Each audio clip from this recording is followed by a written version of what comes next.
Welcome back to Mike and Jagger's podcast with Dan and Emily. Today we've got a good show for you. We're going to start with some what the fuck and exciting news, hit some birthday memories, and hit up Urban Dictionary after some Hallmark movies. I don't know if it's going to be a good show, but we're going to try. Look, I'm trying to make it better for people. Like, it's a good show. Fuck you, Dan. We'll find out afterwards. Let us know on Facebook. Was it a good show? Or did Emily lie to you? She's a lying ginger. Okay. So, you ready to get on some exciting news? Yeah, what do you got? So, I don't know if this is like exciting. It's kind of hilarious to me.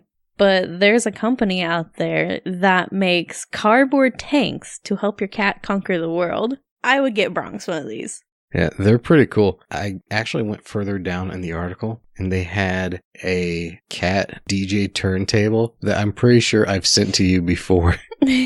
I'm just looking at these pictures right now, and I think like my favorite one is that there's this black cat that just is sitting in it, wide-eyed, just barely peeking out over it. Yeah, the genius of the design is that their heads just barely peek out the top of the tank, and it looks like they're like a tank gunner. I really need to get one of these for Bronx. But my other thing, well, really that was all my exciting news. Okay. So this has been a big week for movie trailers. I've been super excited. They came out with Black Widow, Mulan, and just before we came in to record, Wonder Woman 1984. It's good. They all look good to different degrees. Black Widow, I'm not sold on the movie, but it looks as good as any other Marvel movie, so I'll see it on those grounds. A bad Marvel movie is better than most movies. And Mulan, I haven't seen the original movie since probably right when it came out, so I can't really compare it to like how similar it looks. Do you know how long that was? It's been a while. Dan, that's been 22 years ago. Yeah, I know. I watched it the other day because actually I didn't watch it. I turned it on, saw up to the part where she leaves her family for the military, passed the fuck out, woke up to the credits. Nice. Wonder Woman just looks amazing. That trailer was good. Of the newer DC movies, Wonder Woman's pretty much the only one that I've liked, and I'm looking forward to the sequel. All of these movies, it looks like 2020 is going to be a year of badass women. That's right. Rumor has it that there's going to be a new Birds of Prey trailer soon. Oh. I cannot wait for that either. 2020 year of the women, bitches.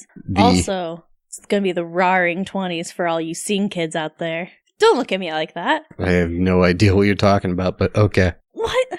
Roaring 20s? Like R-A-W-R, RAR, XD, like, okay. Whatever. Whoever's out there listening that knows what I'm talking about, you're the real winners. The trailer that I'm most excited about, and probably means nothing to you, the new James Bond, No Time to Die. It actually looks really good. I am excited for more Daniel Craig James Bond, even though it's going to be his last. They brought back the villain from the last one, Christoph Waltz. I'll watch him in anything. And the new villain, Rami Malek. For real? Yes. He looks amazing. I don't know what's up with his character. Like, it's pretty hush-hush. He could be one of the classic Bond villains. He kind of looks like Dr. No. He looks badass, and I've been a fan of Rami Malek for like 10 years since he was getting just bit parts in like TV sitcoms. It's really cool to see him having the success, especially after Bohemian Rhapsody. Did you ever watch any of Mr. Robot? No, I need to. It's one of those things, the series has gone long enough. I don't know if I can bring myself to sit through the whole thing now. I don't even know where to find it to watch it. I think it's on Amazon. Oh, that'd be awesome. Speaking of Amazon, I started The Boys. Oh, yeah? Mikey finished the first season. They've released, I think, a trailer for season 2. Yeah. But I started it, and I sat there and watched it, and I'm like, it was good, but I also sat there thinking, what the fuck is going on? Yeah, that's one of those shows that you watch it, and you're like, this is awesome, but what the fuck am I watching? It really threw me off just how I was told about parts and stuff, like it gets pretty fucking there's just no filter on that show at all. Yeah. And I love it. They walk a really good fine line of funny parts and like making fun of superheroes, but there's also some really good drama and disturbing scenes. It kind of retreads some of the same territory that the Watchmen comic and movie covered, with just taking a different look at superheroes. And I've never seen Watchmen, but is it on Amazon or is it like an HBO exclusive? Well, I'm talking about the movie. I haven't seen the new show. I haven't seen the movie. It's probably on Amazon. Because it's one of the movies that I've been wanting to watch. Like, I know that it wasn't the best to a lot of people, but like, I've wanted to see it for a long time. I'm one of the few people that thinks the movie Watchmen's better than the comic. The changes they made were for the better, I feel. Also, My Chemical Romance made a song for the Watchmen movie, so... But The Boys, it does it in a way that's more humorous, and I just can't wait for the second season. But yeah, that's all I have for exciting stuff. It's just a big week of trailers. I'm glad you brought up The Boys because I almost forgot that one. Mm-hmm. I'm actually pretty excited. I've wanted to watch it for a while, so I'm really glad that Mikey decided to stay up all night and binge watch the entire 8 episodes. Yeah, you're going to get to the end of the season and just be like, what the fuck? All right, let's jump into what the fuck news. My first 2 stories are, I'm going to put them together. These are both from England. The first headline is, Man accused of using injured seagull in attack. And the second headline is, Man allegedly damaged cars by throwing ferrets at them. And in that one, it was 2 live ferrets, and he damaged over a dozen vehicles. With the same 2 ferrets? Yes. He was throwing a box at cars, and there was 2 live ferrets in the box. It doesn't make sense. So I'm not going to be bothered trying to... Was the man on drugs? It didn't say. Neither of these articles had enough details to explain why they were using live animals as weapons. But England, we need to talk. Animals are not weapons. What's your first one? This one just makes me absolutely angry for no goddamn reason. So the headline reads, appealing offer, ? Duct-taped banana works selling for $120,000 are at Art Basel Miami Beach this week. So not only did the original sell, but number 2 and 3 edition also sold, with more in the works. It's a fucking banana duct taped to a wall. It's not even a reproduction of a banana. It's not a banana he grew. He just went to a grocery store in Miami and bought bananas. This is literally so stupid. Like, not to hate. I love the arts. But this just makes me so angry. It took 0 effort. No, and you should see the stupid picture of him, too. It's literally a picture of him holding 2 glass objects. It's a cup turned upside down, and he's making this stupid fucking face. So-called art like that pisses me off. Oh, one of his most popular artworks is an 18-karat gold toilet valued at $6 million. Yeah, didn't he tile that piece America or something like that? Oh, yes. The functioning toilet titled America. I'll give credit to this guy. I mean, he's a incredible salesman if he can sell people on the idea that this shit is art, but it's not. But, like, I know I'm not the best artist, but I could do something. Like, it makes me so mad that a banana, 1, is going to fucking rot. Yeah. 2, I could do something better than that, and I'll get paid nothing. So how much thought do you think he put into the display? Do you think when he ripped off a strip of duct tape, he looked at it and was like, no, that didn't rip straight enough. I gotta get a second piece. I bet he spent an entire 6 months planning this. Well, apparently 15 years, though. Yeah, apparently he's been trying to figure out something to do with a banana for a long time, because he's been, everywhere he goes, he buys a banana and just looks at it for inspiration to try to figure out what he can do with it. It's almost cartoony where he goes places and bananas just pop up everywhere. Yeah. Like, his subconscious is like, bananas, bananas, bananas, bananas, bananas. Duct tape it to a wall. Or if it's some kind of Freudian thing. Hey, I love Freud. He's just got some phallic fixation on bananas. To each their own? My next story, it's still what the fuck, but it's a little more serious. More sober drivers are being arrested for DUI in Phoenix. So, here's the whole story. This police officer, David Morris, he's certified as a drug recognition expert. He has arrested at least 9 people who were either under the limit or had no detectable drugs or alcohol in their system. And then the charges get dropped, or I guess they never actually get filed because they get released. And the people that are talking to the local news, the stories they're giving are just ridiculous. Like, for a certified expert, he's really drawing some Sounds like conclusions. Somebody wasn't hitting their numbers. Well, this guy's putting in a lot of arrests, and it looks like just some of them are coming up bad. One woman, he pulled her over for a traffic violation, but when he looked at her, he noticed tremors in her eyelids. Yeah, her eyelids were just moving too much for him, and he became convinced that she was on at least marijuana, but he was certain it was something harder. Let me just tell you, when you're on the marijuana, your eyes are not trembling. They're just going to be really droopy. They're going to be a little droopy. Another guy got pulled over, and this officer told the guy to get out and do the heel-toe test. And the guy told him he couldn't do it because he has a disability, so he just didn't have the stability to do it under any circumstances. And then the officer arrested him and asked him if he was on anything. The guy said, well, the only thing I take is heartburn pills. And the officer told him, well, that'll do it. Yeah, his heartburn pills are impairing his ability to drive, apparently. The weird thing, none of these stories seem to mention anything about them being given breathalyzers. He just does a field sobriety test, has them walk a line, whatever, and then they take him back to the jail and give him a blood test, and then they come up negative. And they're like, okay, I guess we gotta let you go.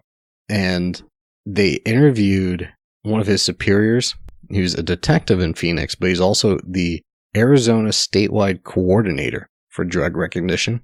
And his response was, just because the blood test came back negative doesn't mean they weren't on anything. And what? Yeah.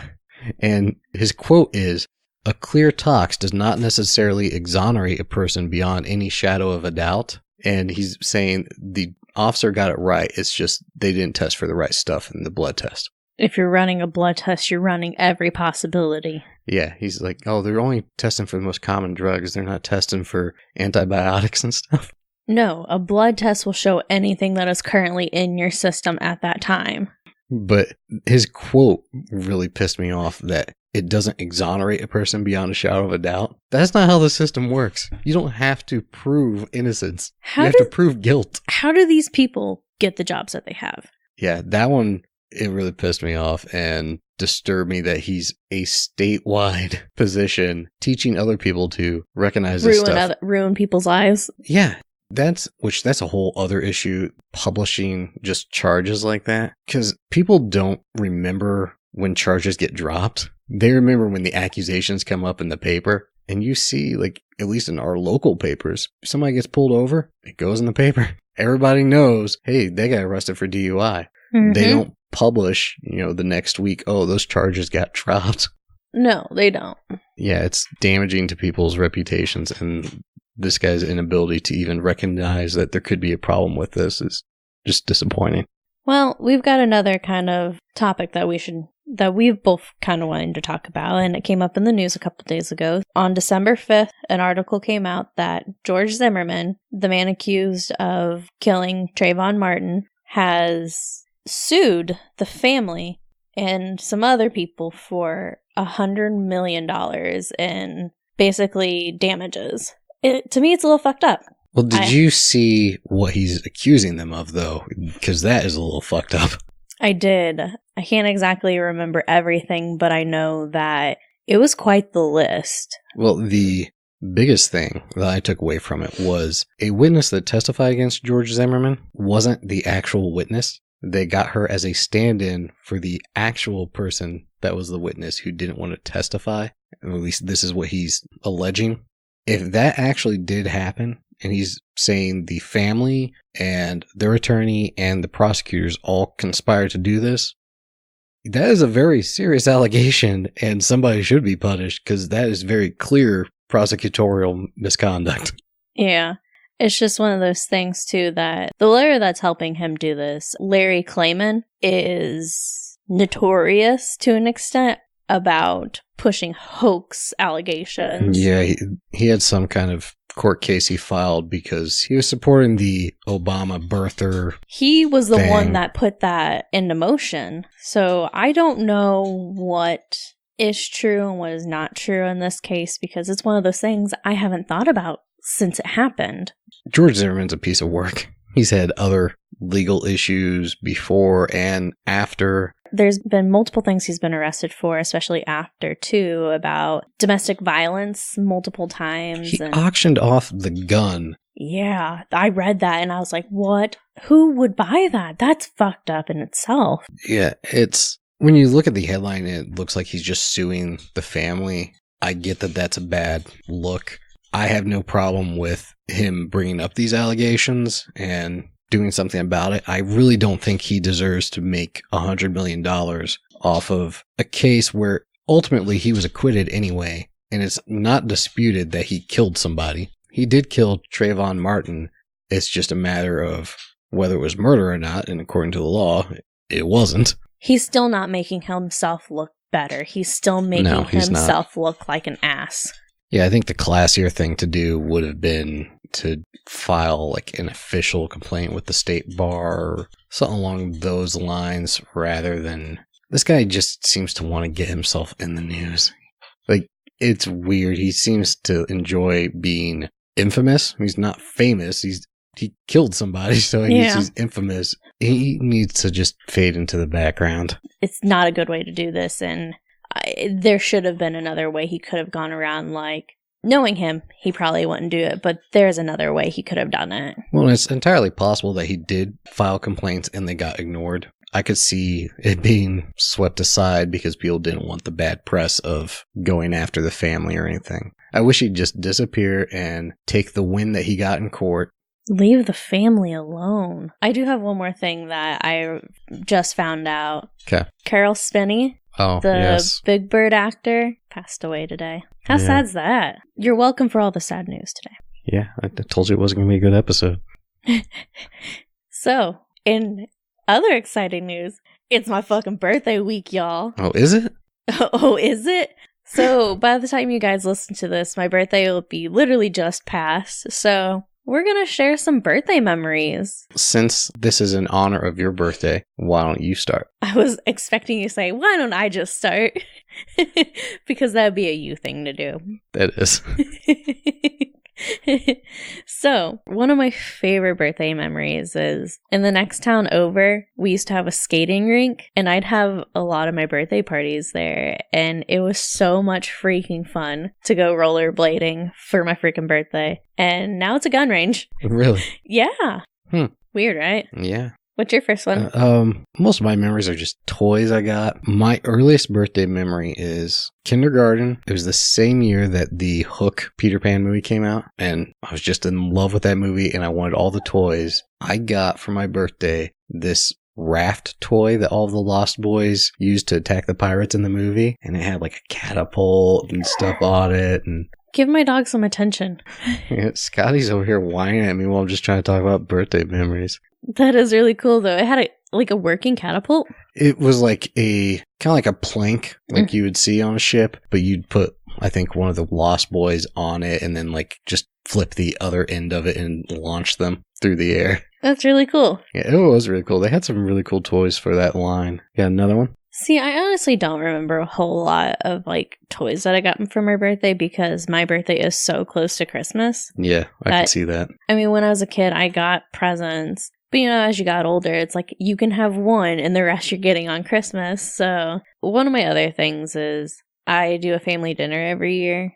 I tell my mom that I want pizza and birthday cake. We just hang out. That's and cool. Especially in the last couple years with like my parents splitting, it's just been like me and my mom and family dinner. Pizza and some fucking ice cream cake. Ooh. Yeah. Yeah, my only other really big one was, I don't even know what year it was. It was like a few years before the Star Wars prequels came out. I got a Boba Fett ship from the movies and like a little Han Solo and Carbonite. That was a really cool toy. That does sound really, really cool. It had a ramp that lowered and like you could put Boba Fett inside the cockpit and raise him up and he'd show up in this little window up top. It was a really cool toy. My last one is every year on my birthday when I was little, I wished it would snow. I love snow. And when you think of December, you think of it's winter. I think it's only snowed on my birthday about 2 or 3 times my entire life. And I've never been happier. I fucking love snow. And I know a lot of people are going to give me flack on that because, no, it's so cold. We want sunshine. You don't understand how exciting it is to see snow on your birthday, though. Yeah, I don't think it's ever snowed on my birthday. Because it's mostly impossible. It's not impossible, it's but highly improbable to snow in April. I don't know. I'm sure that, it has snowed in April before. Yeah, it's just less likely. About 70 years ago, but... Scotty, Jesus, she hasn't stopped licking me. Yeah, that's her thing. Yeah. So, in other news, me and Scotty are engaged. Did you imprint on my dog? I feel like I might have. She likes me a lot. But you mentioned ice cream cake. I did. So, your perfect birthday dessert, is it ice cream cake or... Pretty much. Like, I love ice cream cake. I'm one of those people, I will eat ice cream in negative-degree weather. Like, I love it so much. It doesn't love me. Yeah. But I love it. Yeah, ice cream cake's pretty great. I went through, it was probably 10 years at least, where every year for my birthday, I wanted cheesecake instead of cake. Cheesecake is also fucking bomb because my grandma's still around and she home makes that. Yeah. Lately, if I want a birthday cake, I don't know what it is, but there's just something so homey about your basic yellow cake with chocolate icing. I don't know. It just makes me feel at home. I think Scotty agrees with you. If you people can hear her, she's probably munching her cooter right now. Jesus. At least she stopped licking me.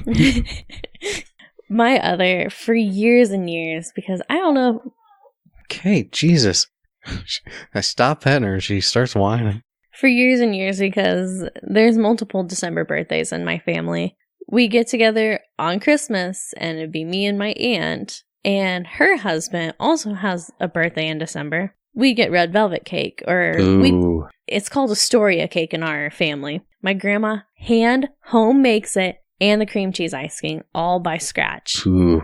Yeah, it's so good. And it's about, she does 3 round pans, so it's 6 layers. Red velvet's pretty good. I could go on and on about cake because, like, Texas sheet cake, chef kiss. German chocolate cake, chef kiss. Okay, so one of these days, I'm going to invest in a soundboard where I can just push a button and play sound effects. One of them is just going to be Emily going, yeah. And another one's just going to be chef kiss. Yes. Yeah. As somebody who listens to hours of audio a week just to get this edited, I pick up on these things. There's a lot of chef kiss. There's a lot of chef kiss. That's going to be the name of our spinoff series. Just Chef kiss. Chef kiss. Oh my God, let's do it because we could just sit and talk. I could sit and talk for hours about food. Chef kiss. Okay. Yeah, you mentioned how your birthday is so close to the Christmas.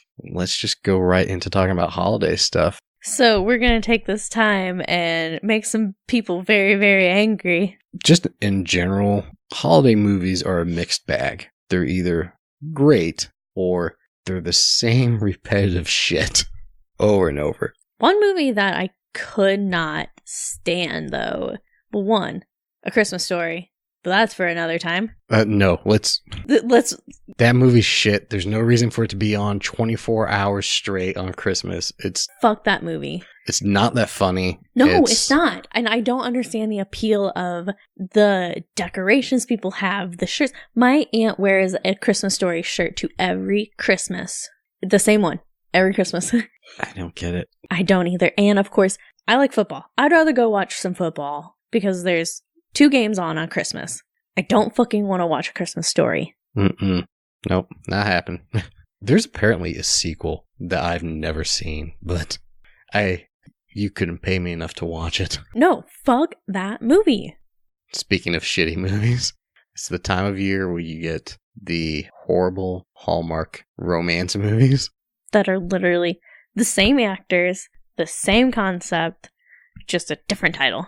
In preparation for this episode, I was just looking at just the whole offering of Hallmark Christmas movies. It's definitely where actresses go when their career either isn't taking off or it's petered out. I'm pretty sure every female that's ever appeared on Full House except for Mary-Kate and Ashley Olsen have been in Hallmark Christmas movies. I don't understand the appeal to those either. My mom fucking loves them. And the fact that they start before Thanksgiving as well. And what they said Lifetime was producing 50 new Christmas movies. It was a fuck ton of brand new Christmas movies. All the same goddamn concept. But it was starting like November 15th or something.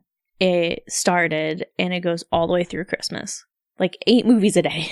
What always pisses me off about these movies is they're supposed to be so wholesome, and I mean, they're Hallmark movies, so they're gonna be very G-rated and saccharine sweet, but all these people, quote unquote, fall in love over the space of a few days.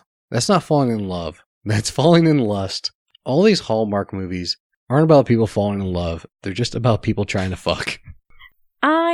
Like I said, I don't understand the appeal because it's literally the same movie, and I feel like it glorifies somebody's hardships.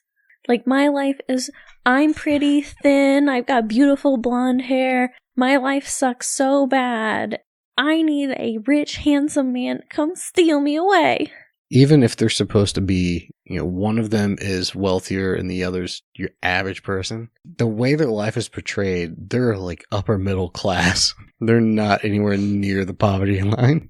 I hate them so much. Since we hate them so much, we're gonna make our own. Yeah. I sat down and thought, okay, what do we need to have to just come up with our own shitty Hallmark movie? What are the elements? What I've got is we need 2 characters. One of them's usually urban. One of them's from a small town. It's gotta be in a small town. And it's a small town that is obsessed with Christmas more than any town should be. Like, you would think they lived at the North Pole. There's some conflict that sets the man and the woman apart. Like, they're on opposite sides of a business deal, or one of them's in town to make fun of the Christmas celebrations. It's always something weird like that, where it's just a contrived putting them at opposite ends of the spectrum, and they just have to come together. And then, of course, there's like a montage of dates where they get to know each other through weird holiday traditions. And then one of the 2, their ex comes back and ruins everything, thinking that one or the other is leaving them, and then comes back in a blaze of glory. Okay, so what are our characters? All right, female character, Darla. Darla, okay. First name that popped up in my head. She's 27. She works as a manager in a retail store. Okay. During the holidays, especially. Her dream... What should her dream be? She's up for a promotion. She wants to get ahead in her career. If she can pull off this big holiday season, she's going to become district manager. Okay. The guy, since she's a retail manager, the guy should be the lovable scoundrel that's the head of a shoplifting ring. Okay. And they're all grifters. They come into town, and their whole thing is they're going to scam everybody in town, every store, and try to get away with whatever they can. Also, he's like ripped to pieces, 6'3", hot, dark hair, piercing blue eyes. All right. So what's his name? Ooh, Keith. Perfect. Keith and Darla. Love it. Chef kiss.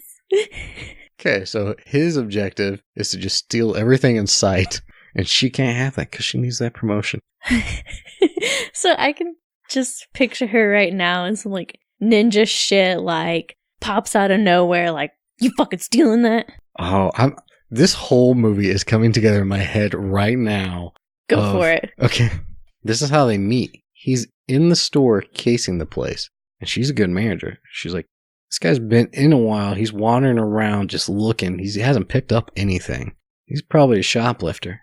So she goes to talk to him, and he starts working his charm. She's like, okay, I'm going to put her at ease, start giving her this sad sack story of like, I'm in town for the holidays to visit family. My dying aunt needs me around for this one last Christmas. And I'm just trying to find the best gift for her. I don't know what I could possibly give. And then she takes it upon him. Oh, that's a really sad story. I need to help you find a great gift because she cares. She's a caring person. She wants to help somebody find a great gift for their dying aunt, but it also gets her the sales, so. Yeah. What kind of gift does she convince him to buy? It needs to be something that really helps her sales. Well, let's get her a sweater. Okay. This high-end, beautiful maroon sweater that's soft and cozy and just feels like a million hugs. I like it. She finds this nice, expensive sweater. He did not come in there planning to actually buy anything. So he's like, you know what? I don't want her to see it. Can you set this aside and I'll be back for it later today to pick it up? Okay. Yeah. Yeah, we can do that. And then he never comes back. Or he's planning to never come back. But he has to finish casing the place, so he tries to come back and she sees him again. But is he casing the place or did he just want to see her again? Maybe a bit of both. That's how these stories work. They use their business as an excuse to see each other. So he continues to case the place, but he won't lose sight of her. All eyes on her. 1, to make sure she doesn't see him. And 2, so he can just stare at this beautiful young woman. And he's still not getting his casing of the place done because he's so distracted. And she sees him looking at her. She's like, oh, good looking guy. He's taking notice of me. How does it move on from there? She has to approach him and puts him in an awkward position again. So she comes up to him and she goes, oh, did you come back for the sweater? We still have it up here for you, and I made sure that they didn't put it back because I knew you would come back. Yeah. So they make some small talk. She asks him where he's from, like where he lives now. Okay. What? If he's back in town and his family lives here, where does he live now? Man, what's he gonna tell her? He's from Philly. Okay. Oh, me too. My family. How ironic would that be? That would be great if he's actually from Philly and then he tells her that because there's no reason not to. And then she's like, yeah, we're from Philly too. We moved here, but we still love Philadelphia. We try to keep a little bit of home with us. Actually tonight we're doing our usual Christmas tradition of our holiday cheesesteaks. I was literally thinking, light the cheesesteak candles. Okay, that's the next step of every Hallmark movie is they start falling in love through these sometimes weird, sometimes not so weird holiday traditions, but they're events to get together. And this is this movie's weird one, the cheesesteak party. So, how long has he lived in Philly then? Well, he grew up in Philly, but he's moved on because he's just this grifter. He's passing through. He doesn't have any real roots, but home is Philly. Okay. So she invites him to, he's homesick. Why don't you come have dinner with my family? It's by offer to you so that you still have a piece of home back here. I like it. And her dad makes a fucking mean cheesesteak. Yeah. And it's got like red and green peppers on it for the Christmas season. And homemade rolls. Yes. He gets there. He's like, they're having a good time. It actually does remind him of home. And you see him kind of softening up. And he's like, yeah, these are good people. And then he offers to help with the dishes. And he's pocketing some silverware. I was wondering if he would take something there. Oh, no. It's a family heirloom, like some priceless pocket watch, like expensive pocket watch that's just sitting on the desk. Where's the bathroom? Where's the bathroom? And as he sneaks past, like as he goes to the bathroom, he passes a den. Yeah. And there is a little pocket watch. Grandpa's pocket watch. Yeah. Just pure gold or silver. It's priceless. And he nicks it. But he doesn't pawn it. He hangs on to it. He hangs on to it. He's like, this is a cool watch. I might keep it. And maybe he starts wearing it. She's digging him, so she invites him out on another date, and he's still in town for his crime syndicate.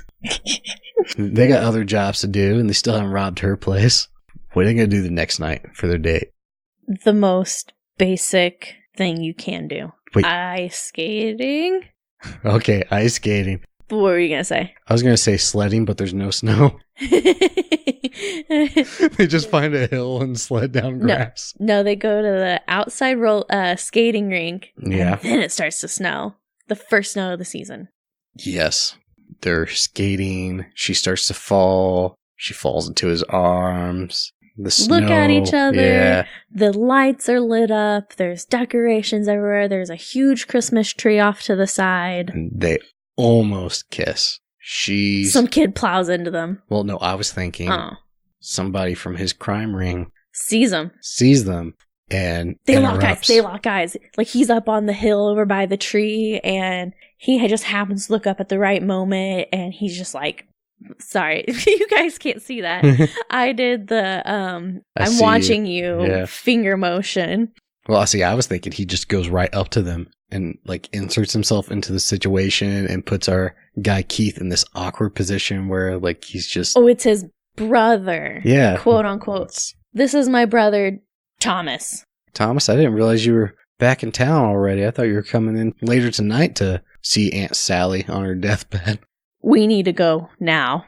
Yeah, Aunt Sally's in bad shape, Keith. We need to get going right now. Do you have a number I could call you? Or, oh wait, she should have had his number already then. No? Yeah, they can exchange numbers now. How can I get a hold of you? Yeah. I really enjoyed this time and I want to make sure that you get home safe. Okay, so they walk away. The Thomas character. What the fuck you doing, man? You're losing sight of the goal, man. Get your head in the game. Get your head in the game. I'm so sorry. We gotta rob this store. And it's gotta happen tonight. But she robbed my heart. Really? Does it have to be this store? Like, haven't you guys been casing the other stores in town while I was doing this one? Yeah, but this place, it's got everything. It's a huge department store. There's so many different things to steal. It's gotta be this one, and it's gotta be tonight. Joe was walking around town, and the sheriff was looking at him a little too close. We can't stay in town much longer. Yeah, the small town feels... There's some fucking outsiders here. So then they go to rob the place, but they get caught. The cops show up and arrest them. How many? How many are there? Let's say 3. Okay. I mean, we got Thomas, Keith, and Joe now. It's a small crew. We're going to go in and steal as much shit as possible, but somebody sees them. Turns out they're they're wanted bandits for other stores. The cops recognize their face off some wanted posters. They show up, arrest them. And of course, the store manager has to come down to deal with the police. Who does she see at the police station? And she's just so betrayed, you know? Where do we go from here? So they're taken to the precinct. He gets a visitor. Okay. She comes and visits him. She wants to know why the fuck he lied to her. Mm-hmm. Why would you do this to me? How am I ever going to get this promotion? Yeah. This guy that I've been seeing in town dating just tried to rob our store. It looks like an inside job. How long have they been in town? Couple weeks? Nah, like 3 days. Okay. These Hallmark movies, people fall in and out of quote-unquote love really damn quick. Okay. So she's sitting there talking. He's obviously distraught because this woman he has grown to have feelings for and was invited into her parents' home and all of that. How could he have done this to her? But also, he had a mission. She's going off on him, saying like, I trusted you. You were a stranger and I brought you into my home. I've given you my entire life story. I thought I knew yours. Yeah. Ooh, she's been fired because they think she was in on it, but they can't prove it. Oh no. He gets out on bail and he goes to meet her. She's having none of it. Why should she ever trust him? And he gets it. She has no reason to trust him, but they've been together. He's fallen in love with her against everything that he knows. Like, he does not get connected to people because it's too dangerous for his job. Can he write her a song? Sure. On a stolen guitar. Turns out he's a musician. Yeah, he's a musician. Beautiful voice. And he shows up with a guitar, serenades her. She's like, that was really good. I'm still angry at you, but I'm loosening up a little bit. I didn't even know you had a guitar. Yeah, I keep it in my carry-on. She's like, you stole it. Yeah. Oh, you. Years ago. I stole it years ago. And he's like, okay, I love you, and I know I can't expect you to ever forgive me, but I have to make this right. And he gives her back the watch. I think that would just make her angry. And she is pissed, and she walks away from him, slams the door, leaves him outside in the freezing cold. It's not even snowing. It's just freezing cold. Rain. Oh, no. He's just out there. He's like, oh, it's cold. This hurts my skin. This isn't good for my guitar. I mean, I guess it's not my guitar. It's somebody else's guitar, but it's not good for it. And he turns to walk away, and he gets down. It's not a driveway, but she's got some steps up to her house, and it's a sidewalk to the road. And he walks away, and she opens the door. She comes out to him. She's like, I don't know if I can ever trust you again, but you're right. I felt that spark. We have chemistry, and we work really good together. We're a good team. Also, it's freezing, raining outside. Come in. No. They kiss in the rain because it's stupid. No, hold on. They look at each other after she's talking. He chucks the guitar and grabs her and just holds her and looks at her and says, I've never felt this way for somebody before. You're my one and only. They make out. Yeah. In the rain. To cap it off as they fall in love. So you lost your job, right? Yeah. Well, I think you're right. We do make a good team. And then the movie ends on a montage. She has joined his life. And they're just a duo grifting people. They become renowned con artists. Yes. And they live a lavish lifestyle, never getting caught. All kinds of money. It's just scene after scene of them stealing the most money in the most ridiculous ways from people. And you don't feel bad for it because all the people they're stealing from just come across as rich assholes who are just being jerked to them. Yeah, I like it. I like it too. I think it fits in with a lot of Hallmark movies. Wait, hold on. The more successful person seems to leave their life behind for the less successful person. We've got to set the closing scene, though, besides the montage. Okay. It's a sunset on their beachfront house that they used stolen money to buy. Okay. Hand in hand together. She's holding a baby. And they just look out to the sunset. And I would have never loved you if you never would have came and stole from my store. Mm-hmm. And he looks at her. He's like, I never would have believed you'd steal a baby. No. How great would that be, though? It's a callback to like when she realized that he stole the guitar. Where'd that baby come from? You stole a baby. Okay, I wouldn't go that far because that could get weird, but they're holding their child. They're married. It's their child. Okay, we're going to have to disagree. My director's cut of that film, it's a stolen baby. Fine by me. I think I might have a name for this. You think one too. Okay. A Stolen Christmas. Ooh. A stolen Philly cheese sandwich. Yeah, stolen hearts. A stolen pocket watch. Grift of the Magi. Oh, there's so many copyrights with that, though, but I fucking love it, though. I love when I stumble across stupid stuff like that. I was like, what can I do with gift? Gift of the Magi. Oh, Grift of the Magi. Yeah, that's what I'm going with. Grift of the Magi. Done. Seal it. There's our episode title. Bam. So, moving on from our shitty Hallmark movie, which is still better than most Hallmark movies. Oh, yeah. So, moving on from Hallmark, I've been back on Quora trying to find some interesting questions.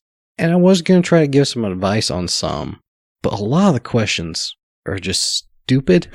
And it took me a while to find any good ones because Quora is apparently very horny lately. So the first 3 questions that I was able to find were all in the little subgroup for friendship. And it's, what's the dirtiest thing you've ever done with your friend's spouse? What's the dirtiest thing you've ever done with your friend's mom?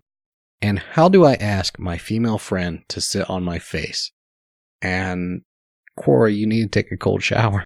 You need to step back for a minute, reconsider the actual meaning of friendship, and then come back with some more serious questions. It's sad because somebody probably answered those questions on how to do it. Well, it just bothers me, the expectation that people have done something with both their friend's spouse or their friend's mom. And then to sit on my face once, just weird. It doesn't even have to be a friend. How do I ask anybody to sit on my face? Like, just don't. Like, that's a weird thing to ask. Yeah. And then I found this other one. Is there a way to determine if your partner is a narcissist without a medical evaluation? I would say so. Well, this one bothered me because if you have big enough problems in your relationship that you're wondering if your partner's a narcissist, it doesn't sound like that's your relationship. It doesn't really matter if they've been medically diagnosed as a narcissist. That doesn't give them any excuse to be a dick. Why do you need confirmation that they're a narcissist? If you're dating an asshole, just don't date an asshole. That's really hard for a lot of people to do, though. I get it. That's just, I don't know why having that diagnosis would help. Here's one I was hoping you could answer. I think it's right up your ballpark. Give some good advice. Okay. Let me know if you need me to repeat it. It's kind of a long question. How can I win my goal as an artist as the same town, a rich businessman, I study in college of business administration? Now can anyone advise me, please? So, what's your advice for the person? Did he say he's a rich businessman? No. Or he's educated businessman? I'll reread it for you. Okay. You missed some key details. Did you stroke out in the middle of reading that? Nope. How can I win my goal as an artist as the same town, a rich businessman, I study in college of business administration? Now can anyone advise me, please? My brain hurt. Yeah, mine too. I saw that. Did the person writing this have a stroke? I read that so many times. Like, what are they trying to ask? This one had 0 answers, and I don't know why. I don't either. Here's another great one. How can my boyfriend inspire me to not drop out from high school? Why is that your boyfriend's job? Why are you dropping out of high school? Why do you want to drop out of high school? Well, I'm not sure they do, because they want their boyfriend to inspire them not to. Why are you such an attention whore? Yeah. Do you have nothing better to do with your life? Grow up. It's not your boyfriend's job to get you to stay in high school. No. They shouldn't be getting you to not stay in high school. Where the fuck are your parents? Yeah. This one?